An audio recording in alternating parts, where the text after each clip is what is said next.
Here comes the big set wave. Is anybody gonna get it? Anybody gonna get it? It's gonna clean up the whole lineup. Nobody got that wave. Nobody got it. Anyway, oh, no, nobody got it. We are here in Pacifica, California.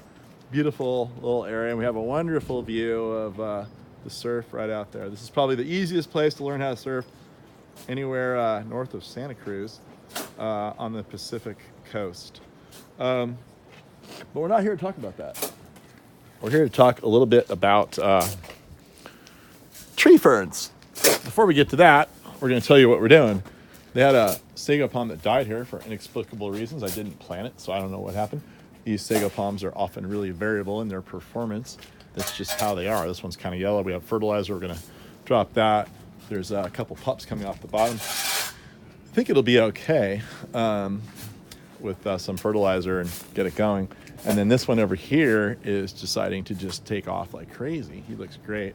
And then we are adding one, which we have here to replace the dead one. And one thing that we're going to do is we are making a really good custom soil mix. What we've done is we've added, taken our regular potting soil, which is really high quality stuff, all kinds of goodies in it. And then we're mixing that with a whole bunch of perlite right here. Perlite is an expanded sort of artificial rock thing that they create. And it actually has a very porous nature to it. You can see I can break it up. But because it's porous, it will retain moisture in there and also aeration. It'll have oxygen in there. And then the sand acts as really good drainage material. So we have a really, really good mix. The sand is Ole sand. It's high quality mason sand. It's the most expensive sand there is. Some people call it horticultural sand because it's the best sand to use in any horticultural applications. And we have Chris here working away while I'm doing the easy job of making the video. But the reason I am making the video right now is not because of all those things.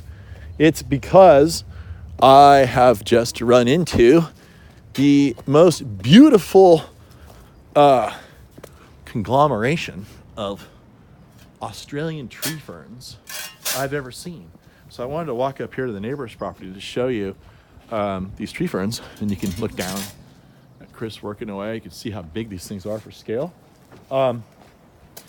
They are native to Australia, sort of the temperate rainforests of Australia. It's not really a super tropical plant because it's from a very cool environment and a very moist environment. But they're just such beautiful plants. They look like palm trees. They're these super exotic looking things. Like you could look through the tree fern and see the surf out there.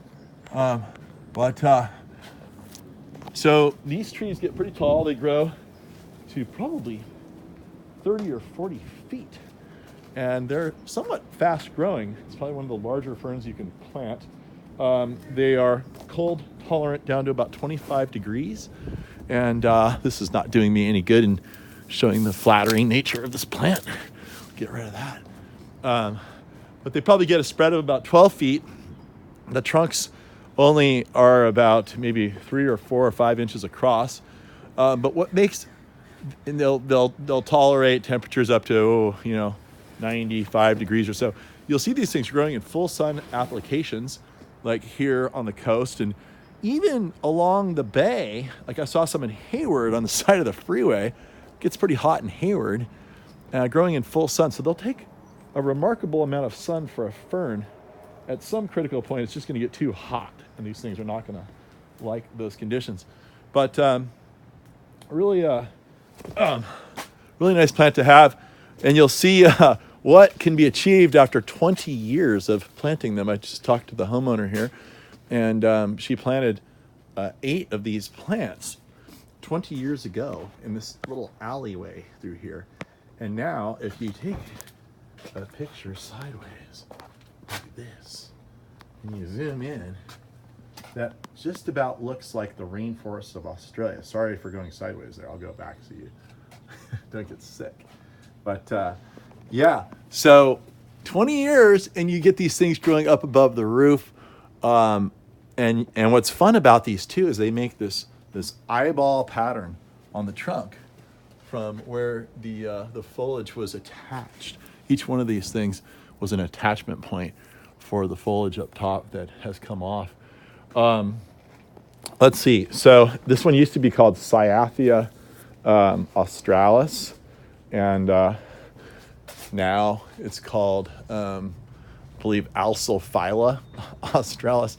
But you'll know it. You can order it as the Australian tree fern.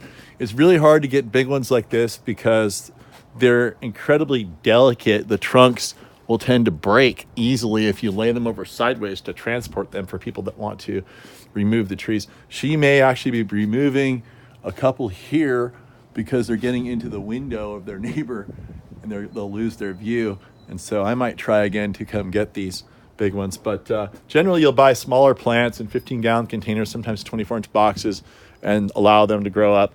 But I wanted to show how interesting of a layout we have here in this alleyway and the magic canopy that was created and the design effect that was achieved by planting all of these in this real narrow area. Of course, they'd love to be out of the wind and the sun, so they do totally fine. Not a lot of trees would tolerate these shaded, dark conditions.